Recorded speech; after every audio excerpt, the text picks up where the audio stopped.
and child protective services, and they won't give them back to their loving families because they're making money. This is a legal system that you're going into. And if you don't know the rules, you will be chewed up and spit out. If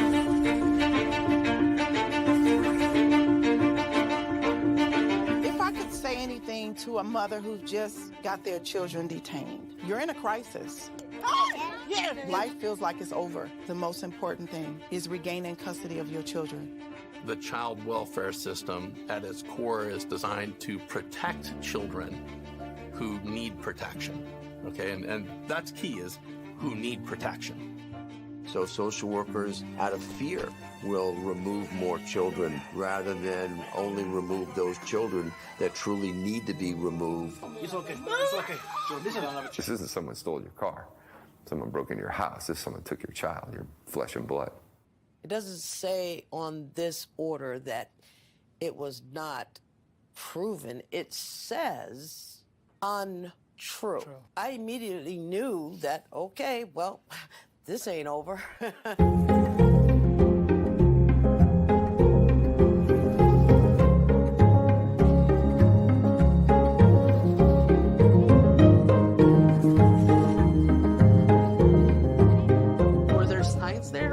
Signs? Did I miss them? Did I catch them?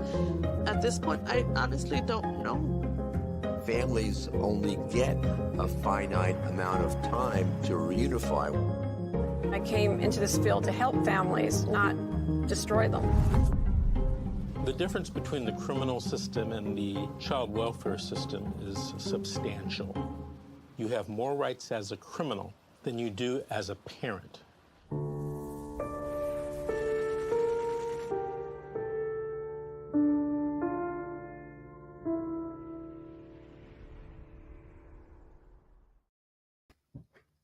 Hi, good afternoon, everyone, and welcome to CPS Current Events. I am your host, Amanda Cisco, and we will have a guest later today. But first, I wanted to talk about a couple of things.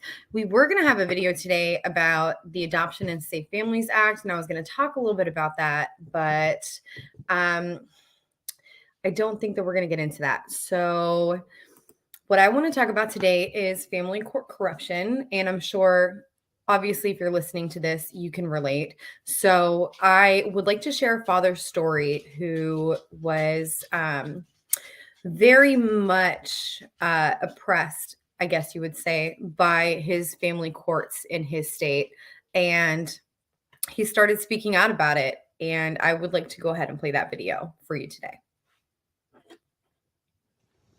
Thank you. My name is Mark Ludwig. I do want to thank the members of the committee for taking the time to hear this issue, an extremely important one. Without going into all the details, out of respect for my son and his right to love his mom, shortly after my son was born, I went 204 days without seeing my son.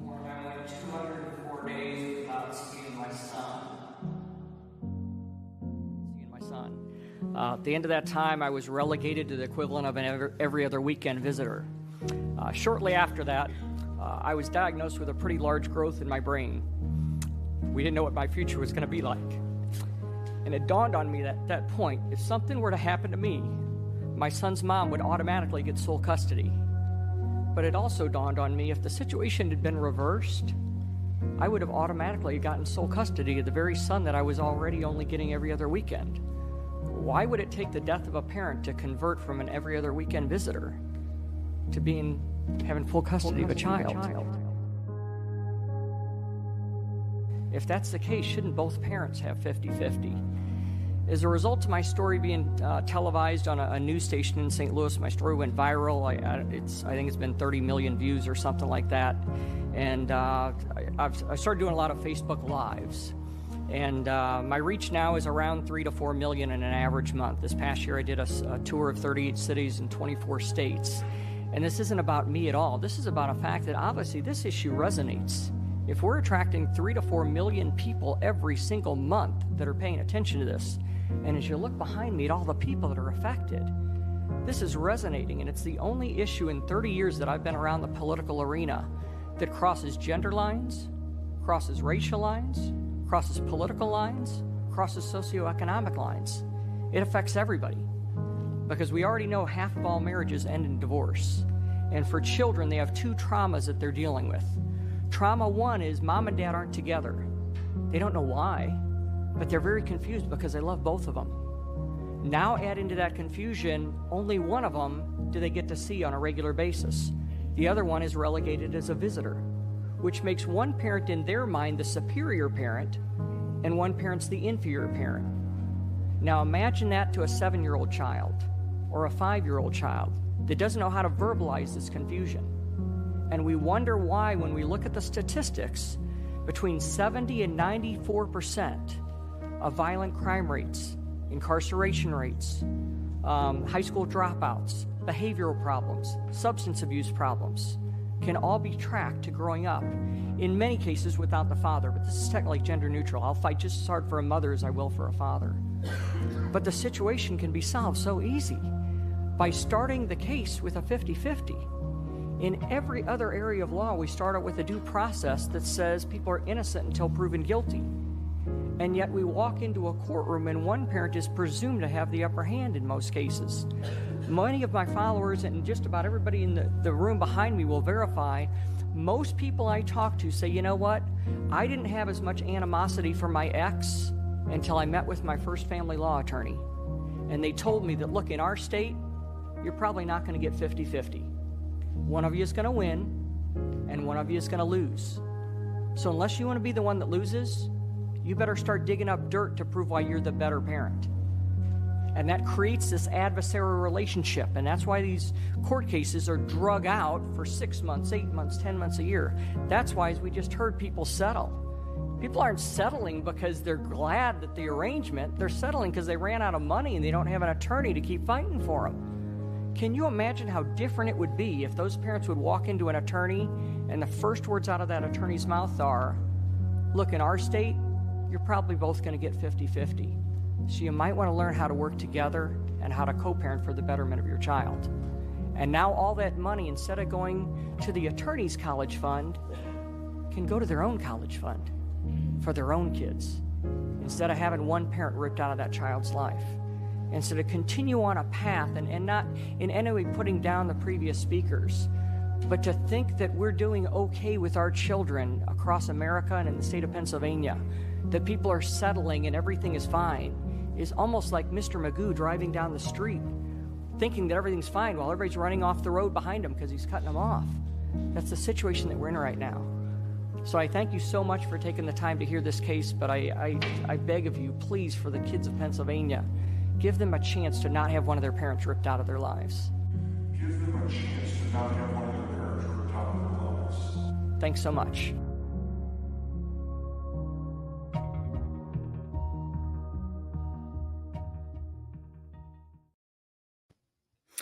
So I saw that video earlier and it really resonated with me. I know a lot of you guys are dealing specifically with CPS court cases, but a large number of these CPS court cases are a result of a toxic ex-biological parent who is waging war and knows the court system, and he's using that system and manipulating that system to cause terror and place the other parent under siege.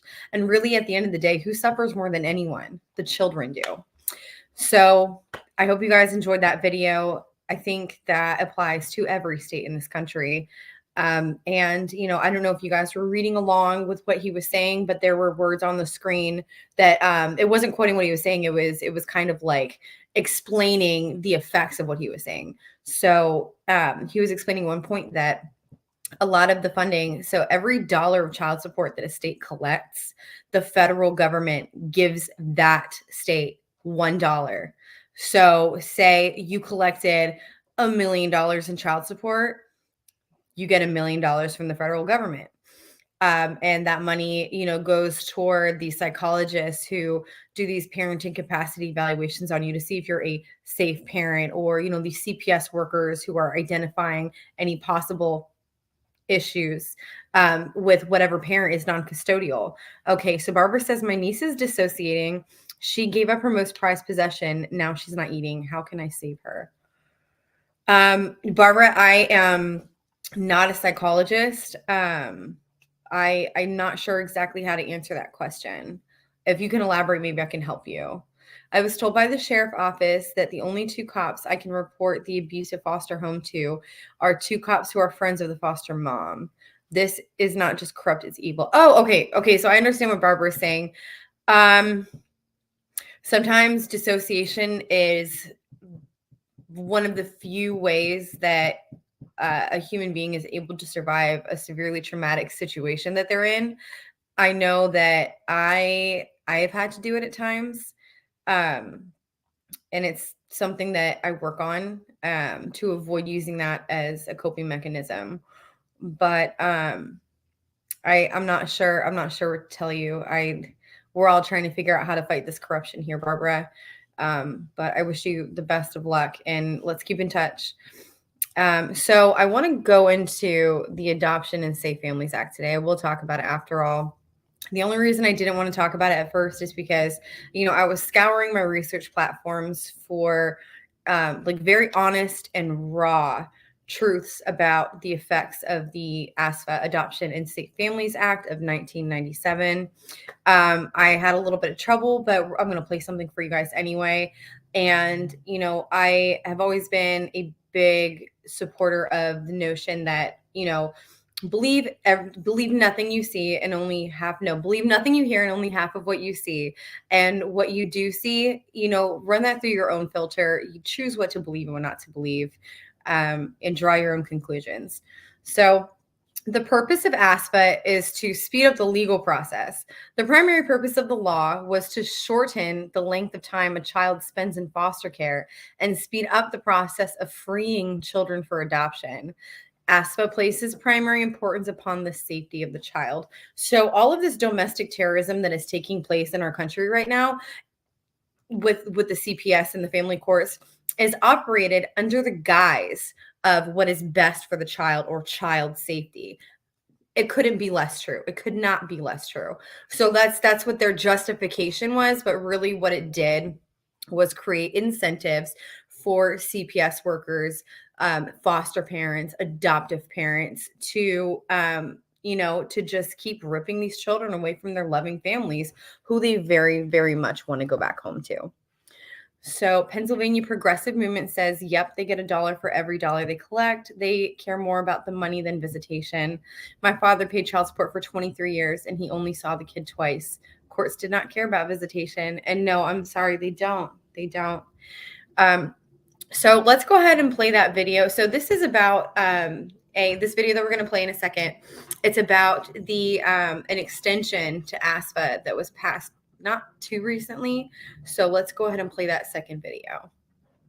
One of the most devastating consequences of mass incarceration and of mass criminalization in this country is the separation of families, the destruction of families. We saw time and time again that incarcerated parents were really at very severely disproportionate risk of losing their parental rights, even in cases where termination was not in the long-term best interest of the child. There are too many families being broken, and not only are these families being broken, but talking from my personal experience with the system is very much broken. Mothers and children are separated, and a lot of mothers don't know their parental rights, and I was one of them. I was one who lost her 2 daughters to the system. I was basically forced to give up my parental rights. The overarching goal was to create a statute that really gave incarcerated parents and their children a more fair chance to stay together. The Correctional Association of New York is a criminal justice policy advocacy organization based in New York City, and we focus on monitoring prison conditions in New York State, advocating to improve prison conditions, and advocating to reform the criminal justice system. The United States incarcerates more people per capita than any other country in the world, and that means that we also incarcerate more parents per capita than any other country in the world. We're also talking about a mass impact on children. So in this country, there are over 8.3 million children who have a parent who's under some form of criminal justice supervision. As we know, our prisons are made up primarily of people of color. from low-income families. So that's what ASFA is impacting. African American children are more than 7 times as likely to have an incarcerated parent as white children. Latino children are more than twice as likely. Black parents are more likely to have their rights terminated, and those same children are less likely to be adopted. So at every stage, we are talking about a disproportionate impact on communities of color and their children and their families. The Adoption and Safe Families Act, or ASFA, is a federal statute that went into effect in 1997. The main principle of ASFA is permanency for children in foster care, that foster care is not a permanent situation. So the Adoption and Safe Families Act was brought about really to keep children from lingering in foster care for a long time. There was a real concern that children were spending sometimes their entire childhood just lingering in foster care. So the initial plan and goals were good. Now, one of the main ways that ASFA does that is by setting a general time limit. Subject to certain exceptions, children who have been in foster care for 15 out of the last 22 months are supposed to move towards termination of parental rights. The median sentence for a woman in a New York State prison is 36 months, and ASFA's time frame gives someone about 15 months. Also, someone can be awaiting sentencing for over a year. So there goes 12 months. It's just incredibly difficult to meet the mandates of the child welfare law if you're incarcerated, especially maintaining consistent and meaningful contact with your children. Also, finding a non-foster care home for your children is very difficult from prison. And then third, you just have tremendous stigma.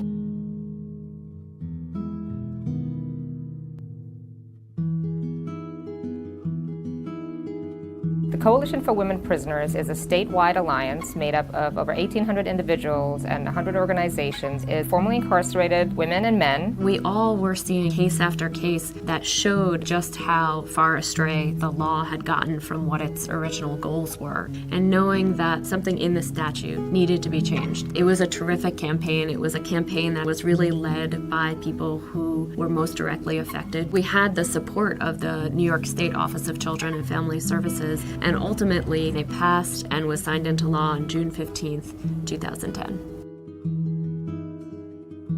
The ASFA expanded discretion law is important for incarcerated parents for several reasons. First of all, visibility. It really builds into the statute the recognition that incarcerated parents have a very particular situation that needs to be taken into account.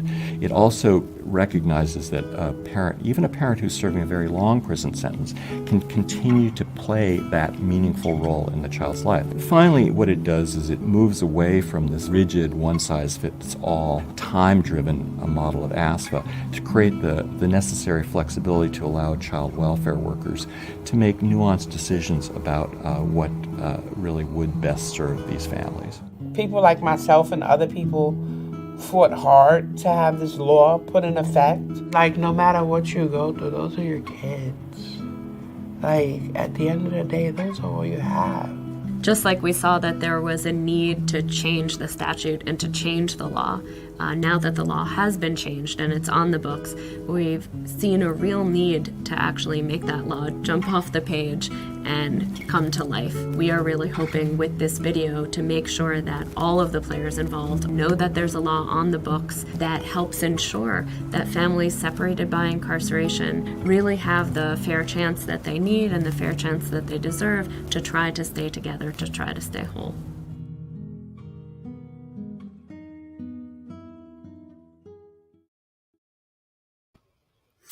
So that is the expanded discretion law. It was an addition added to the Adoption and Safe Families Act of 1997. Like I said, guys, draw for yourselves what conclusions you would like. I don't want to tell you how to feel or what to think. And excuse me, I swear my phone is always blowing up. Okay, reality of running multiple businesses. So I wanted to get into, what the effects of the original Adoption and Safe Families Act. And honestly, anything that keeps families together, like I've said always, I am fully in support of. And the best way to make change is to, let's be honest, file lawsuits, go for the jugular, hit him in the wallet where it hurts. Protests, they kind of work. But really like voting people into office that are aligned with what we the people need and what our visions are and what we need as progress, as a society as a whole. Those are great ways. And I'll talk about that more another show. So I'm going to post the link to what I'm about to read to you now. So, and it'll be posted in the comments. So this was posted January 28th of last year. So it's fairly recent.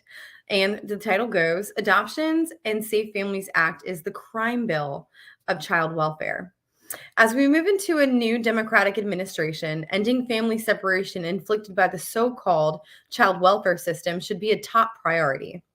Specifically, the Biden administration should refuse to sanction the federal government's endorsement of arbitrary timelines that permanently tear families apart. That means repealing the Adoption and Safe Families Act of 1997. ASFA was developed at a time when our country was hysterical about crack babies and resentful of their poor, mostly Black parents. Media coverage focused on these selfish, drug-addicted parents who were giving birth to permanently damaged infants. As a result, many children were spending years in foster care with little pressure on the system to reunify them with parents or find them an adoptive home. The law ties federal child welfare funding to a requirement that, with few exceptions, states move to terminate the rights of parents whose children have been in foster care for 15 of the past 22 months. And the link is right here below, guys. After that period, the children become eligible for adoption. The COVID-19 pandemic has shone a light on the arbitrary and unfair nature of this timeline and which parents are most unlikely to meet it. Parents who are unable to visit with their children or participate in services recommended by CPS in furtherance of reunification during the pandemic are unsure whether their parental rights will be terminated. Even in normal times, for incarcerated parents whose ability to visit with their children or access services is out of their control, this timeline is usually out of reach. This is true regardless of whether their crime for which the parents are incarcerated had anything to do with their children. Many parents are held pre-trial because of their inability to pay cash bail before entering jails, which are even less likely to have services than prisons. Similarly, for many parents who are struggling with addiction, where relapse is often part of recovery, the timeline is simply unrealistic.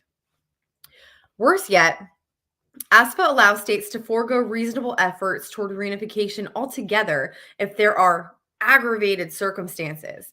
Yet, this term is also unfairly broad. While murder, sexual abuse of another child, or prior termination of the parent's rights to another child are listed as examples, Congress made clear that the list was not exhaustive. Today, many parents have had their parental rights terminated due to hardships earlier in their lives and have had children later under completely different circumstances. Many lose their children simply for being poor. I know this because I defended these parents in court for years.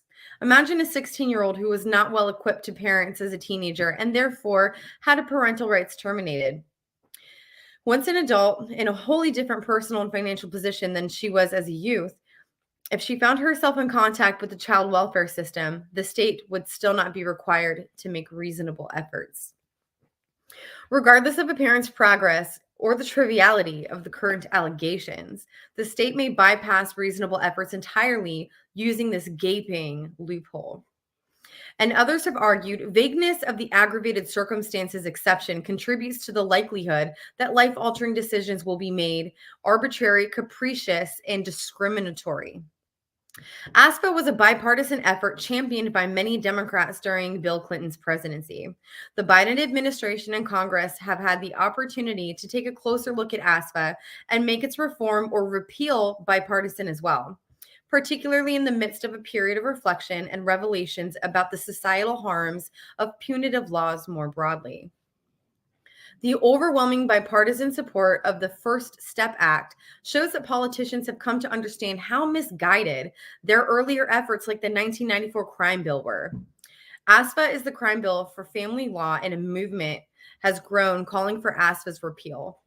This Congress should respond this in kind. While the drafters' intentions may have been noble, in effect, many of ASFA's provisions have served primarily to stereotype and punish parents. As we now know, the crack baby hysteria was unwarranted since most of those children grew up healthy despite exposure. Oh my God, newsflash. Not that I endorse or condone drug use around your children. Okay. Yet we continue to make the same mistakes today by labeling parents struggling with addiction, as well as the incarcerated, as bad parents and punishing them by taking their children. In so doing, we brand their children with the title of foster child, immediately conjuring up images of broken, traumatized children who have been failed by their monster parents. Really, it couldn't be more far from the truth. They've been failed by the system. And most of them were unnecessarily ripped away from their loving families for federal money. But it is our society that is failing. We still have a system that favors family destruction, despite clear data that even when parents have not been perfect, children are irreparably damaged when they are separated from them. We continue to prioritize a system that we know leads to worse outcomes for those children because we've created an entire industry that is financially dependent on taking children from their parents. ASFA is primarily to blame, and it's got to go. It is time for our leaders to recognize that, just like the 1994 crime bill, ASPA has wreaked havoc on the poor and communities of color. In a post-Trump era, we have an opportunity to start fresh and engage in meaningful reflection about our punitive culture and the unintended consequences that resulted. If we truly care about our kids, we have to stop focusing on punishing their parents.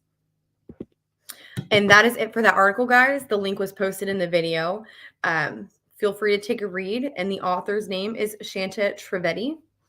So we are going to get ready to bring on our guest for today, but I would like to wrap up by saying we have a lot of work to do. We have a long way to go, and Vincent Davis before has said himself on many of his shows, we're going to look back at this foster care system 100 years from now and scratch our heads and think, what the hell were we thinking? So let's go ahead and bring on our next guest. And we'll just give her a few minutes to come on. Hello, Amber. How are you? Hi, how are you? I'm doing all right. How about yourself? Good, thank you. Great, great. So tell us a little bit about yourself, Amber. I'm 32. I'm a mother of 7. I run my own company. I'm married. I attend church weekly. Just your pretty normal, average mom. That's very cool. I'm the oldest daughter of 10 kids, so I completely understand what it's like growing up in a big family. I kind of miss it. It's very fun. It's very fun. So tell me what brings you on our show today. Well, all 7 of my children were taken. My story starts back in November of 2015. It was a normal day. I got my kids from school. We went shopping. We came home kind of late. I, was getting baths done and cooking, and CPS came to my door with about 5 officers in different cars, and immediately arrested me. And the charge was 2 felony counts of child abuse for supposedly hitting my daughter in the face with a belt. And I mean, I was thinking, like, as a normal person, like, if this happened, there's going to be welts. Go see her. That's going to be my proof. Go see her now. She's in the house, Oh, you shouldn't have let them into your house. Oh no. Oh, they had already, they put their foot in the door. There was no closing it for me. Oh wow. So sorry. Yeah, these police officers, they arrested me like I was a drug dealer. They didn't give me a chance to get dressed. They came to my house like at 10 o'clock at night. So you imagine, like, I'm in my night clothes trying to get everybody to bed. And I have 7 kids, all under the age of 7. So you can imagine my house, like a little preschool. And so they arrested me. I was arrested on 2 felony counts of child abuse for beating my daughter with a belt in her face. My church came and bonded me out for $20,000. I'm really glad we were able to help you. Oh my gosh. I was there less than 24 hours. I never seen a judge. I never talked to a lawyer, nothing. So I got out, and again, me being naive, I'm like, okay, so I'm innocent. They're going to give me my kids, right? No, no. So I worked the case plan for 4 months. After that 4 months, I received a letter from the court saying that there was no found evidence. They took all of my children to a CPS doctor, which said there was no evidence of abuse. And I said, okay, great. That means I'm going to get them back, right? No. The worker that I had was very green, a brand new worker, very young, no kids, nothing like that. She worked with me. She gave me my kids shortly after I received that letter, told me that I was like a superhero mom. She never seen anybody get their kids back that fast. And she quit. She told me she was quitting because she could not deal with what was going on behind the scenes. She couldn't handle that. Maybe we could bring her on the show sometime. I know exactly what she meant. Yeah. And then I had gotten a different worker. So I got the kids back. 2 months later, they're at my house again. This time because my kids stink at school. So I said, okay, go smell their clothes, They stink at school. Yeah. Like at the end of the day, they called and they were like, your kids are dirty. And I'm like, well, I mean, they might be. They were at recess, but that's not how I sent them. So I get my kid from school because they call me and say, you need to go pick up your kids and meet us at your house. So I do. And I pick up my kids that are in elementary, and I'm like smelling their clothes. I'm like, what is going on? Their clothes smells like Tide. So the previous case manager I was telling you about, she met up with me there with the CPI worker. And I had told them, I said, you smell them. My kids are not dirty. Even their clothes after recess still smells like Tide. And so I told the CPI lady she was to get out of my house. She's not allowed on my property. I was tired of the harassment. Of course, they looked at it like I was uncooperative, and they were not sure if they were going to close the case, but did leave the kids with me at that time. So I left to Texas with my children. They didn't tell me there was going to be a case, so I didn't know there was going to be a case. And we left. I was in fear. I just knew that they were going to try and take my kids again. So I get to Texas, and lo and behold, Florida, because that's where I'm from. So Florida comes and takes my kids from Texas. Florida came to Texas to take your kids. On an airplane, yes. And after that, I never got my kids back again. I have been fighting. I've done everything they said. They told me to jump. I said, how high? I'm not even playing. I was asking for services that they didn't even offer, because I wanted to do anything that I could. I said, okay, give me financial classes, because I had 7 kids. I was very young, it's hard to take care of. And so I'm like, give me financial classes. I'll do this. I'll do that. They weren't interested in that. All they made me do was counseling and a parenting class. And so I did all that, and I still didn't get my kids back. I had a case manager. My case managers changed every 3 months. So I got this other case manager, and we're in court. It's one of the court hearings. And she's talking to me in this parking lot. And she said, Amber, when you get your kids back, you leave the state because these guys do not like you. What? What do I do? What do I do with that? Like, are you guys kidding me? This is who that told you? This is my case manager of that time. She's like, you have to leave because I can't say. Can I say the county or no? You can say the county. Because Pinellas County doesn't like you. And so I fought, and I fought, and I fought, and they adopted 5 of the children out that were already, it was already in my eyes prearranged, because the people that had them before immediately took them and they were adopted. And so the father got 2 of the kids. He didn't want the rest, so he took the 2 that he wanted, and they allowed that because you can be a father for 2, but forget the rest, we'll throw them away. And so they gave him the 2, and as soon as that case closed, he gave the kids back to me. He didn't want to handle it. He couldn't have a babysitter. He liked the ideal of being a dad, but not the actual of being a dad. So of course, what mother's going to turn down their kids? So I took these kids back, the two, and I had them for 2 years. CPS never knew. There was no problems. Me and the father were cooperating. So there was no issues. They were in school in my name, doctors in my name, everything.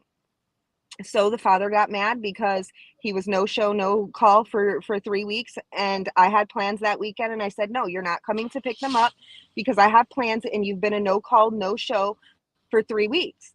And so he called the police on me and tried to get me arrested for illegally having the children, which his court order, I guess, was expired. So Tampa PD was not willing to do anything with it. So I talked to my grandma and, told her what was going on with the father. And my grandma was like, you should just go get a restraining order. And so I went and got the restraining order. And 7 days later, CPS was at my house picking up my kids. And the only reason is that they were not supposed to be in my home.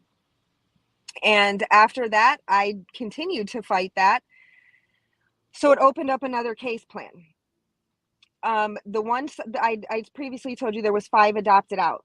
I was told that there was 5 adopted out. There was only 4. So come to find out, my special needs autistic son, who they claim is unadoptable, was not adopted out.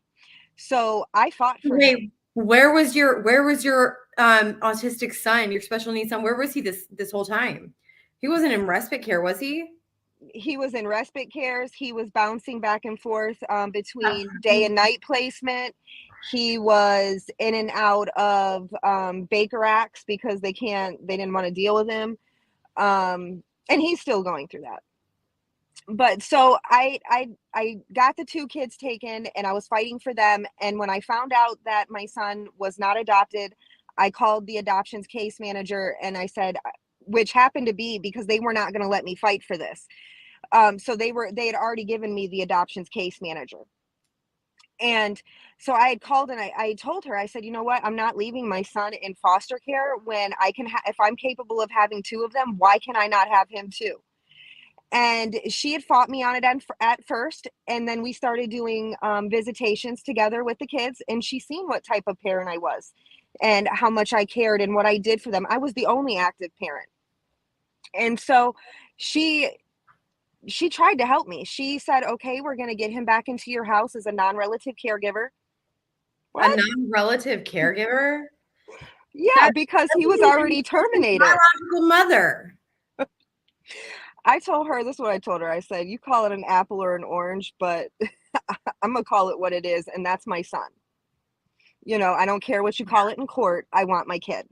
Yeah. And so she tried, and there was a lot of red tape, as they tell me. I don't know what red tape means, and I don't really think that's my problem about their red tape, but there was too much red tape for the system to allow him to come back to me because I was TPR'd.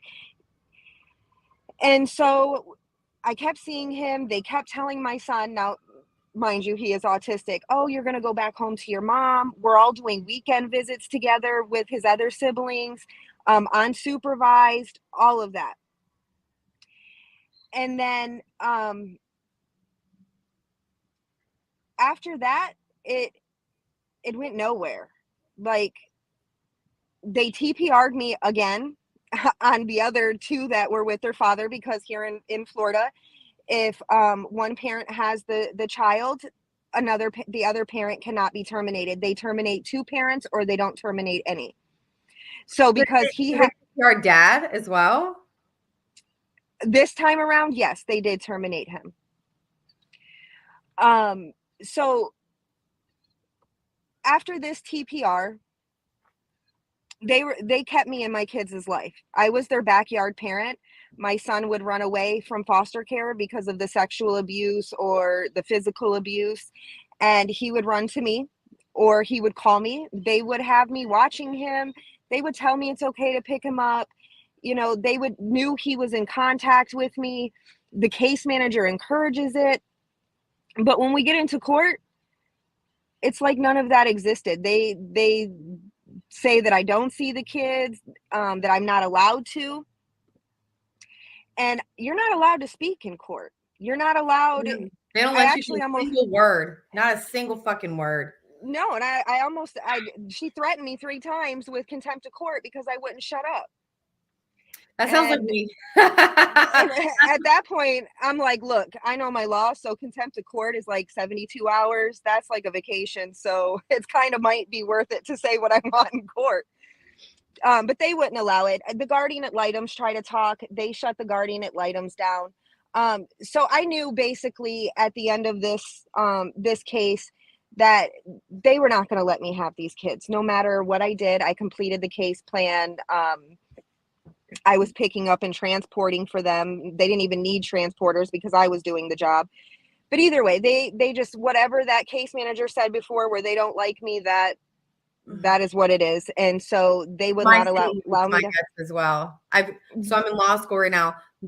One of the old people on my case, I'm not going to say who they were or what their role was, literally told me, well, that's great, you're in law school, just make sure you don't practice in this city. They are not going to like you there. And I was like, okay. I kind of like, I see a lot of similarities in my personality and the way that you speak. I run multiple businesses myself. I came from a large family. People used to stop me all the time and tell me like, oh my gosh, you're doing such an amazing job raising these kids. And maybe they just hate people like us. I don't know. It's because we say what we want or how we feel, and we don't really care what you think, and we're going to say it anyway. And I think that kind of offended them, because I wasn't going to allow them just to come in and tell me how it was going to be, if the law didn't say so. And I wasn't abusing my kids. They weren't starving. I never hit them. We had a home. Do you ever know where these allegations came from? The father was doing some of the allegations because he didn't want to pay child support, and I wouldn't take him off. So he figured if he got custody, that he wouldn't have to pay child support. But it bit him in the ass, it bit him in the end, because he couldn't handle the kids. So guess who he gave him back to anyway? But yeah, and then so it was the father a lot, and he would also have his girlfriends calling on me. And when I mean like a lot, before the police came and arrested me, I've been dealing with this since 2007. Like, he's called and said I don't take my kids to the doctor. And now I'm an overworried parent, and I was a young parent. Like, I was 17 years old. So my kids went to the doctor for everything because my poor kids could not, have a scrape. I was just like, so I want them to be, protected. So I had records for anything and everything at the doctors, and the CPS would go talk to the doctors, and they would laugh and be like, I don't even know why I'm here. Multiple times. Like, this has been going on for years. So then when he said I hit her in the face with a belt, I guess, well, Florida told me, the case manager told me that once you get so many calls, it doesn't mean even if it's false, that once you get so many calls, they have to take the kids. And I'm not sure if they were lying to me or if that's just Florida's laws. I don't want anybody to get any bright ideas. Like, it's not right. Like, people should not be able to call anonymously. That stuff is not right, because like you have, exes that are mad and they're going to call for no reason, or, for this instance, they don't like to pay child support. So if I get the kid, then I don't have to pay. And it's just corrupt, very corrupt. So at the end of this case, like I said, I knew I wasn't going to get the kids. And so I found my friend that I've known for over 10 years. I asked her if she would take my kids. She also has an autistic son. I really trust her around autistic children. And I knew that she would love them like I love them, because we were always together. We're always at each other's houses and stuff. And so she did. She took the kids. And so CPS made her sign a contract or a safety plan saying that she could never talk to me again. She could not be my friend anymore, and she cannot allow me to talk to my children. or they're going to put her in jail for a year and a half and take her own biological children. This happened because, oh yeah, and this happened because I was fighting in mediation, and the ASA told me that, okay, if you just go ahead and sign off your rights to Julie, or I'm sorry, to my friend, that will still allow you to have contact, and you wouldn't be able to force the kids to see you, but it would be up to your friend on how long and when you got to see them. And so we were doing that. We've been doing that for like 7 months. And well, I've been exposing CPS. My autistic son was beat up by his bus driver. I went on the news. Like, I'm exposing everybody. You don't hurt children. No. And you don't, falsify papers and things like that. No. And so I'm exposing them. And so CPS called CPS on me and on her and said that we were giving the kids drugs and smoking drugs with them. A CPS worker called their own CPS agency and made false allegations against you. It was multiple. It expanded over 3 counties: Pinellas, Hillsborough, and Marion County. So first they went out to Marion County and they went and checked my son that was over there at my friend's house. They gave my friend a drug test, which she came out clean for. And she, they were asking, questions, whatever. The allegations were that I'm living at her house and we're doing drugs with the kids. And so they made her sign this safety plan that she would not even be my friend or talk to me anymore. And then on top of that safety plan, she has to attend counseling so they can explain to her how I'm a danger to children. I'm a danger to children, but you have me backyard babysitting my kids? And when this CPI investigator came out and talked to me, she was like, so I showed her all these messages between me and the case manager. I'm like, I'm not having my son run away to come be with me. Like, look at these messages from the case manager. The case manager is encouraging this. This is what the case manager is telling me to do. And when my son runs away, I do have to, unfortunately bring him back so I don't get in trouble, which I do. I think is such bullshit. That is like, it's the biggest sack of shit I've ever heard in my fucking life. Yeah. The fact that your kid is running away to go be with you should be enough. I mean, that should be like evidence enough that you're not a bad parent. Yeah. I'm sorry, hearing your story is so upsetting to me because I'm barely surviving day to day, just missing my 3.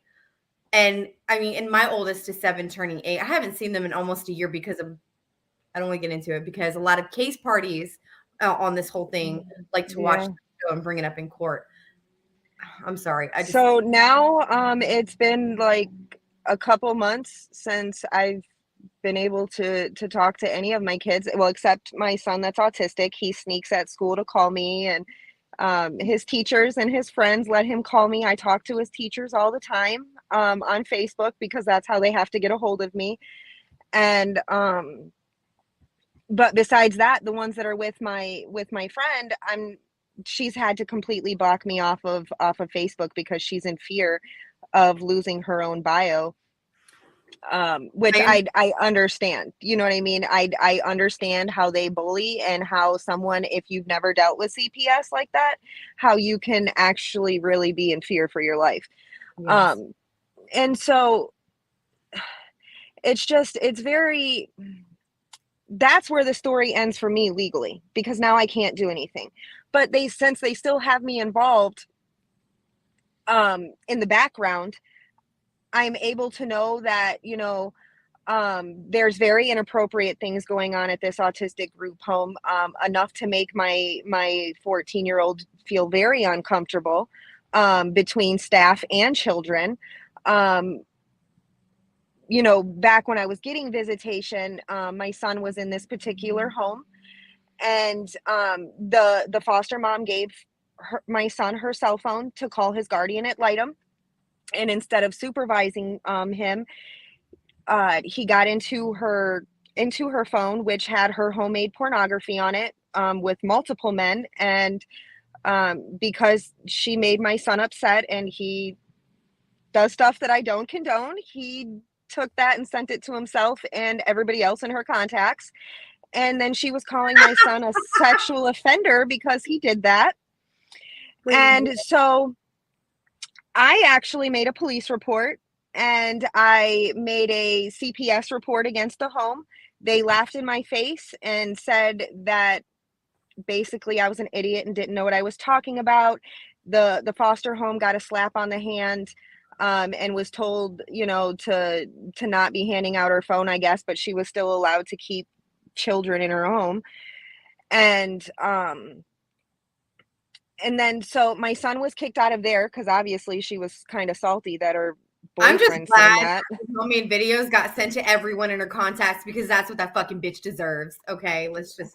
The thing that, okay, so whatever anybody does is, their thing. I don't judge on that. But when you hand a child and then a special needs child on top of that, a device that has pornography on it, you should be in trouble. That doesn't sit well with me that nobody said anything. And they also allowed her to keep other fosters in her home after that. That bugs me because you knowingly and willingly handed my child a device with your pornos on it. And there's nothing like being able to see your foster mom's vagina, right? Like, that's definitely what we need at 14. Like, I was so irate. I wanted to go to her house, but and so then he's bouncing from group home to group home to group home because there's nowhere for him to go. So he's going to day and night placements because he's considered unadoptable. I don't even understand how any child can be considered. There's one loving and perfectly capable home and that is more than equipped to take care of him. And that's the one place that they're keeping him from. I don't understand. It makes he's begged to come home. So when we were doing, when the case manager was saying, oh, well, I'm going to try to get him back into your home as a non-relative caregiver, I wasn't assigned to do any task for him, but because any good mother would, I was doing family counseling with him. And I was being psychoanalyzed by his psychologist, who then in turn wrote a 13-page report to the court that said it would be in the best interest that they turn him back to me. And they ignored that, didn't they? Yes. Of course they did. Of course they did. Yes. And so he's going to all these group homes. The people that they're hiring at these day and night placements, they were giving my son drugs. That's how my son started on drugs. And my son would run away. Well, on this particular incident that he ran away, I had picked him up. He called me. He had ran out of the group home in the middle of Tampa. And I was freaking out because it's Tampa and my son doesn't even know how to cross the street. He's on, you know what I mean? So I'm like, oh my God, are you kidding me? So I immediately go pick him up in front of this group home where the guy that's working there becomes aggressive with not only my son, but with me. And so I call the case manager and I'm like, look, I'm going to leave and I'm leaving with my son. You can feel free to pick him up at my house because I don't feel safe. On top of that, when I go into this group home or whatever, it's like this building in the middle of like Dollar Tree. There's like Dollar Tree and another store. And then in the middle of that, there's like this building where they keep the kids. It's all like one plaza. And it was so disgusting that when I tell you that I put my son's, all his bags, because he got kicked out. They kicked him out and told me to take him somewhere. I'm like, okay, I'm going to take him home. And so I put all his stuff, his garbage bags in my car, and I could not drive with the windows up. They had not washed my son's clothes. My son had not taken a shower. When his targeted case manager come to pick him up from my house, I made him smell that. I said, you tell me that you have all these staff and you can't wash clothes? You can't make sure he's taking a shower? Punishment and humiliation on your son. And so it wouldn't surprise me at all. I used to be in a group home as well myself. My mom was a. Anyway, I'm sorry. Go ahead. And so this is kind of like the same story with every group home he's been in. So the current home he's in that he keeps running away from, the children in that home are I don't know how I can say it if I can just say it, but they're doing nasty things with each other. Okay. And it makes my son very uncomfortable because it's two boys and he's like, that's not right. And why are we doing this? And so the staff, when the boys come out after doing nasty stuff together, the staff asks the kids, oh, you liked getting your pee-pee sucked, didn't you? What? Having I said, what? Experience from that, I can tell you that group homes are not good places. They are even worse than foster homes, and foster homes are horrible places 90% of the time. I'm so sorry that your son had to be exposed to that. Yeah, he runs away all the time because he doesn't like to be a part of that. He thinks that, well, I obviously raised him right, that, adults don't talk to kids like that. That's inappropriate. I don't care what those kids just did in that room. You as a grown man and as the boss of this house should not be asking these minors if they like to get their pee-pee sucked, because why would you even want to know that? That's disgusting. Yeah, it makes you wonder, why do they want to? And so when my son ran away, this last time, and I had to call the police and let them know because he was missing, endangered. And he told the police. And they looked at me in my eyes and told me, I'm sorry, but we have no choice but to bring him back there. There's nothing that we can do. Kidding. But didn't they kick him out? Not of this one. Not of this one. That was a couple group homes ago. This is the one that he's currently at. How old is he now? I have to know. He's 14. He still has a little ways to go before he's out of the system. This is just, it's making me sick. And we are almost out of time. I just want to let you know. So. Okay. Yeah, it's just so much, like it's been going on for so long that I just have so many documented stories. I keep proof of everything, all text messages, anything, that can prove on what I'm saying. I have multiple reports. I have went to the Tallahassee Quality Control for DCF and got an open investigation.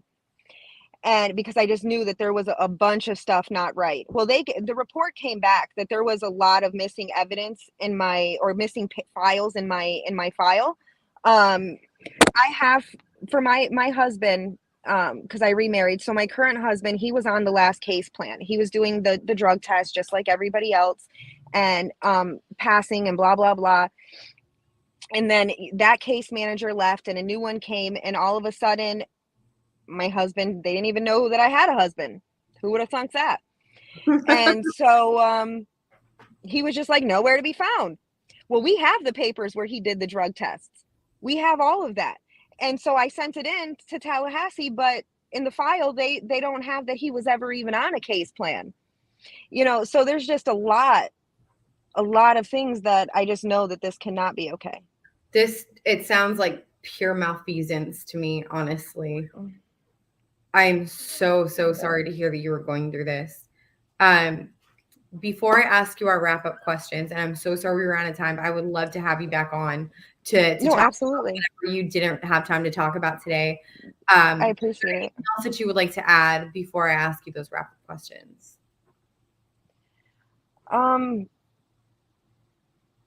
No, I think we can leave that for next time, because then it's going to be so long that. How about we come on? Let's bring you on next Monday. Okay. Time. Okay. Yeah, but we'll absolutely. start you off this time. Okay. Now the last two questions I want to ask you is, if your children, and you can address each one individually if you want, if your children were watching this right now, what would you want them to know? That's the hard. Excuse me. No, you're okay. Give me a second. This is really bothering me. Okay. Okay. There we go. I would better. I would want them to know that I've never stopped fighting, even after TPR. I'm always checking on them. I know where they all live. like, I'm always looking at pictures, and I want them to know that I didn't give them up. I didn't want them to leave, and I've tried everything to get them back or to put them in a house where I knew that they would be okay. And CPS has fought me every step of the way, and I just need them to know that I'm going to continue fighting. I'm not only fighting for mine, but I'm fighting for everybody else's. And, you know, that they're going to be 18 and they're going to come home, and they're allowed to come home because we love them. They have a big family that thinks about them all the time, you know, and we're just heartbroken. I don't think you can explain a loss like that. You know, it's one thing to bury your child and know he's in heaven, but then there's one thing to lose your child and they're in this world without you. Yep. You know, we're okay living without the kids because we had that before. We've lived it, but these kids have never been without me. They've never had babysitters. I never went out, you know, and partied or left them with anybody. It was just us. And I know that they were devastated just like I am, because they cried and they cried and they cried that they wanted to come home. And I always told them that they were, and I feel like I failed them. So I'm so sorry if I failed you guys, but I will never give up fighting. And it's never too late. It's hard. And I hope that they don't go through the pain that I go through. Oh my gosh, I'm in tears.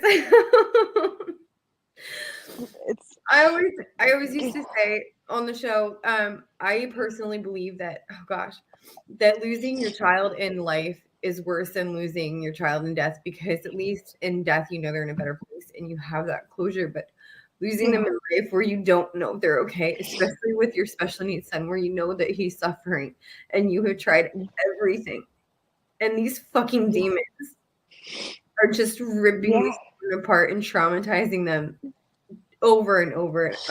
Oh my gosh. It just breaks my heart that my son, you know, you say he's autistic, but he's so freaking smart. He's just like, Mom, don't worry, I'm gonna run away. And he's a little rapper. He likes to sing and stuff. And he's like, you don't worry, I'm gonna sing and you're never gonna worry about this. And he shouldn't have to tell me that. He shouldn't have to tell me that. I should be bringing him to the studio and, you know, encouraging him. Yeah. But what's on his mind is that he just wants to be back with his mom, and he's going to live with me forever because he doesn't want to leave. And that hurts me because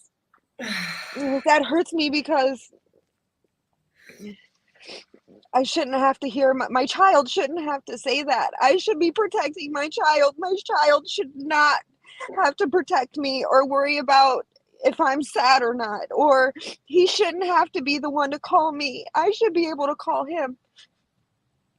And it just breaks my heart because no matter how much he fights, they don't care, you know. There's no words for it. I just need, they're gonna know because they're gonna see my face and they're gonna know that I was fighting. May 21st of this year, I'll be going to Washington, D.C. I'm speaking at the White House. Congratulations. At the Lincoln Memorial. Okay. So, send me a message. I want to tune into that. That is amazing. Okay. I commend you for taking action. Thank you. Oh my goodness. I'm so proud of you. Yes, I advocate here for parents in Florida. I'm with the Family Forward Project.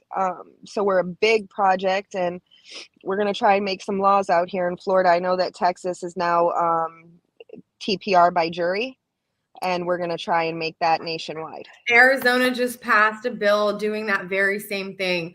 We have the right, every person who walks into a courtroom and is in a case, every person with a court case has the right to a jury trial, but you have to demand it in the beginning. Again, they take advantage of parents who don't know their legal and parental rights. Honestly, I don't care if we're going over time today. I am really inspired by your story. I really am. And Thank you.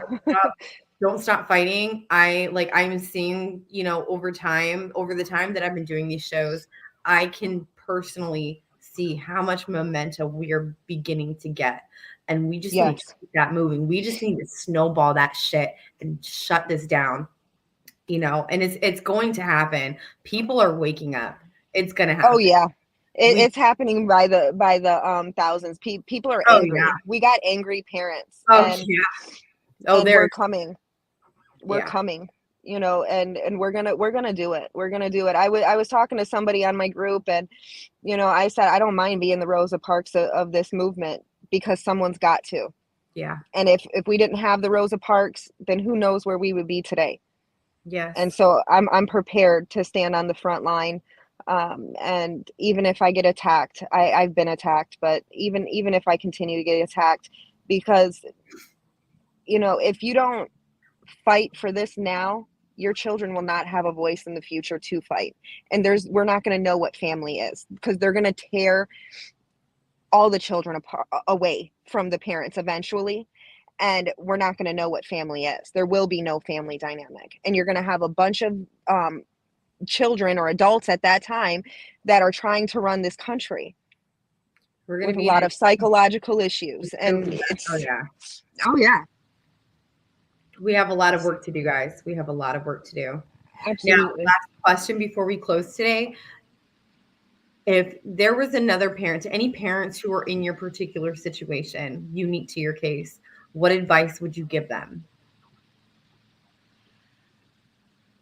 I would highly encourage you guys to learn your laws for each state. These court-appointed lawyers are not going to represent you. They're not going to defend you. They eat lunch with these guys every day. They're friends. Like, this is just their job. The kids, they don't care about these families. Learn your laws. Never let your kids go into foster care or any other system. Find a relative caregiver. They are supposed to always look at relative caregivers first. I know they don't, but demand it, because it is supposed to happen. Get into your local groups on Facebook that, like the Family Forward Project, or any other groups. There's so many CPS groups out here right now. Get with the other parents that have been dealing with this, because there is advocates in this group, that in any group, that does want to help and that will help you. And there is papers that you can file by yourself without lawyers. And make sure that you're always getting your visits. They try not to give you guys visits. That's to look bad on you guys in the end. But make sure that you are visiting. Make sure you know your laws. Make sure you're having support. It's I can't tell you how hard it is to go through this alone. You don't want to go through this alone. And never give up. Never give up. I don't care if you've been TPR'd. That is your kid. That's your blood. You keep fighting. And just for encouragement, I want to share what the counselor had shared with me. I believe it's over 92% of terminated kids always come back to their bio families. So never give up. Amen. Thank you so much for sharing your amazing and inspiring story with us today. We're going to have you on next Monday to finish up, the portion that you were able to finish today. And I very much look forward to that. And can you please remind all of our viewers what date you are going to be speaking? Yes, so we're going to have a family rights rally May 21st, 2022 from 12 to 6 p.m. It's going to be at the Lincoln Memorial. I will be speaking there, but we're going to have many great speakers there. And rumor has it we're going to have a couple lawmakers as well that are on the So we have a family rights rally. Hold on. Let me take a note of this before we get off, unless you can send it to me in a message. But it's coming up. It's coming up May 21st this year. Yeah, so if you go on Facebook and you put the Family Rights Rally, Washington, D.C., you'll find all that information on there. I believe Connie Raguli is the head of that, along with Karen Cook and Laura Thomason. I hope I pronounced her name right. But there's going to be a couple different, that group and then Family Forward is going to be out there. So we're going to have 2 different groups out there colliding together. And I know that we're going to be leaving shoes, children's shoes out there for every child that's not accounted for in the system. We have so many missing foster children that are not accounted for. So we're going to leave shoes for all those children. So the White House. Are you talking about children that have literally gone missing in the system? Oh, yeah. Okay. I'm glad that we're addressing that animal in the room as well. Yeah, we're gonna be talking about that there. And I know that we have two senators or something. I don't quote me on that, but 2 people high up in the White House that are also on our side, and they'll be hiding out. They didn't let me know their names yet. My contractor is yelling at somebody in the background. I've got construction. Oh, I can't hear it. So so I know that we're going to have people there that are on our side. They did not tell me their name for security reasons, obviously. But I know that we're going to also have lawmakers. We're going to have a bunch of different speakers, not just parents, but psychologists and things like that. Amazing. Thank you for sharing that. Guys, I know I'm in Virginia. I'm not that far away. I can almost bet my bottom dollar I'm going to be there. So please come out. Everybody that can join. We need voices. We need the bodies. These are so they can kind of things that we need to do to make change. So if you can support it, any of our viewers, let's go for it. Thank you. Yes, please. For giving us Thank you. Of course. Well, I will see you next Monday, and hang in there. And you have a great support system. You're doing amazing things. So we're going to turn this pain into progress. Thank you so much. Overcome this. We're going to overcome this system. We're going to shut it down. All right. Well, together. Yes. Thank you so much, guys. I have another show coming up on Thursday, Fight CPS, the Civil Rights Struggle. That is at 7 p.m. Pacific time. And I have a new show on Friday. And that will be I call it Fight With Me Fridays. We're going to unload our trauma. We're going to talk about self-care. We're going to talk about how to survive. That's one conversation that no one's having. How do you survive every day? And we're going to unhash that. And we'll give you guys some good skills. So thank you everyone for tuning in today. And thank you, Amber, so much for joining us. I was very inspired by your story, and we'll be in touch. Thanks for having me. Of course. All right, everyone. Have a great day.